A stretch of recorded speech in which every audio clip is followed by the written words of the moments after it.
Hi అండి. Agreement పెళ్ళి next part. అంజలి, అర్జున్ గారు, మీకు ఎలా తెలుస్తుంది ఒక ఆడపిల్ల బాధ? పెళ్ళి అయినా కూడా ఎవ్వరితో చెప్పకుండా దొంగతనంగా కాపురం చేయాలి అంటే ఎంత కష్టమో అని. అలాంటి పరిస్థితి ఏ ఒక్కరికి కూడా రాకూడదు.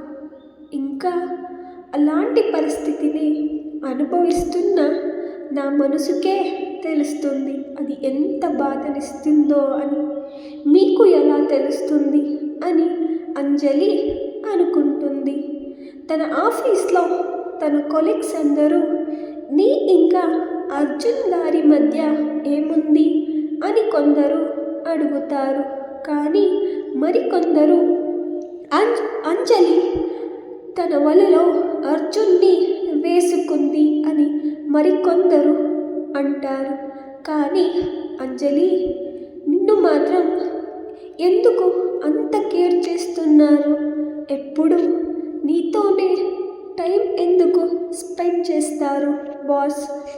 నువ్వు బాస్కి అలాంటిది ఏం చూపిస్తున్నావు అని మరికొందరు అంటారు. ఇలాంటి మాటలు విన్న నాకే తెలుసు ఆ బాధ ఏమిటో. మీకు ఈ మాటల గురించి ఎలా తెలుస్తుంది? మీ లైఫ్ మొత్తం నేను మీ భార్యగా ఉండే అదృష్టం నాకు ఏమాత్రం లేదు. కానీ ఇలాంటి జీవితం కూడా నాకు అక్కర్లేదు. అర్జున్ గారు, మీరు ఎలా ఇవన్నీ అర్థం చేపించాలి మీకు అని ఆలోచిస్తూ అంజలి అక్కడే కూర్చొని ఉంటుంది. ఫ్రెష్ అయి వచ్చిన అర్జున్ అంజలిని ఇంకా ఫ్రెష్ అవ్వడానికి వెళ్ళినప్పుడు ఎలా ఉందో ఇప్పటికీ కూడా అలా కూర్చొని అలానే ఆలోచిస్తుంది. అలా అంజలిని చూస్తేనే అర్జున్కి కోపం ఎక్కువగా వస్తుంది. ఆ కోపంతో అర్జున్ అంజలి దగ్గరికి వెళ్ళి తన చేతిలో ఉన్న టవల్ని దూరంగా పారేస్తాడు.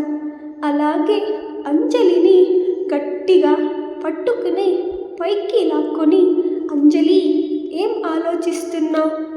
నేను నీకు చెప్పినది అర్థం కాలేదా అని అంటాడు. నువ్వు ఎంత ఆలోచించినా అంతే.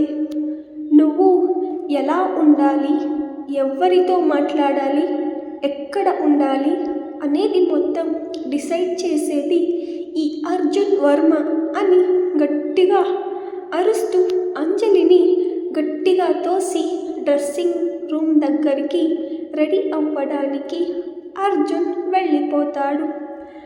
అర్జున్ ఫ్రెష్ అయ్యి వచ్చిన తరువాత, ఈరోజు మార్నింగ్ 10 o'clockకి మనకి ఎంపైర్ హోటల్లో మీటింగ్ ఉంది అనేది నీకు గుర్తుందా అని అంజలిని అడుగుతాడు. మరి 10 నిమిషాలు మాత్రమే నీకు టైం, అంతలో నువ్వు త్వరగా రెడీ అయ్యి ఇక్కడికి రావాలి అని అర్జున్ అంజలితో అంటాడు.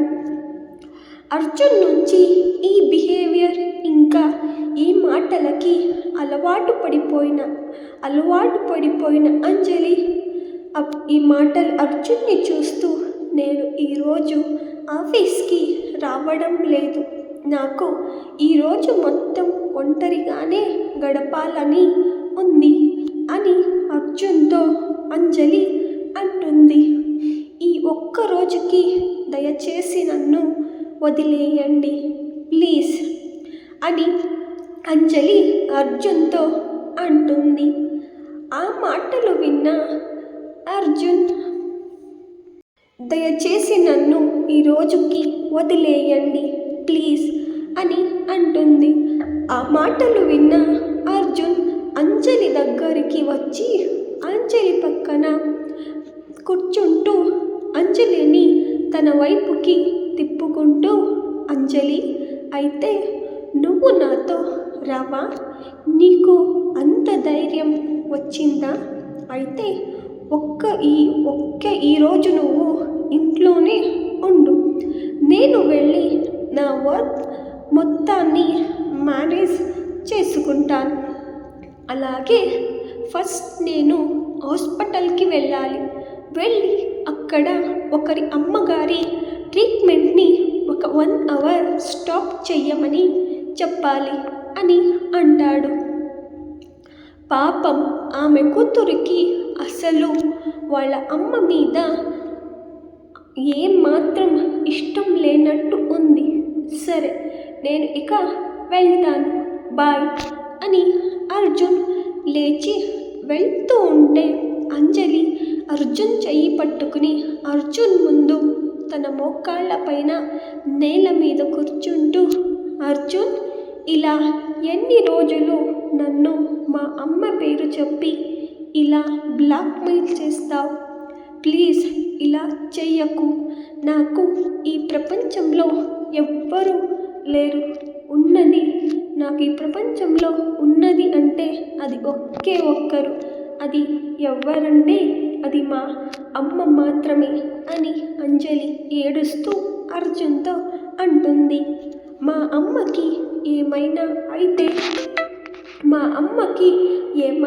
అయితే నాకు అంటూ ఎవ్వరూ ఉండరు. మా అమ్మ పేరుతో నన్ను ఇంకా ఎంత టార్చర్ చేయాలని నీకు అనిపిస్తుంది అని అర్జున్ని అంజలి అడుగుతుంది. అంజలి మాటలు విన్న అర్జున్ అంజలిని పైకి లేపుతూ, నేను నిన్ను టార్చర్ చేస్తున్నానా?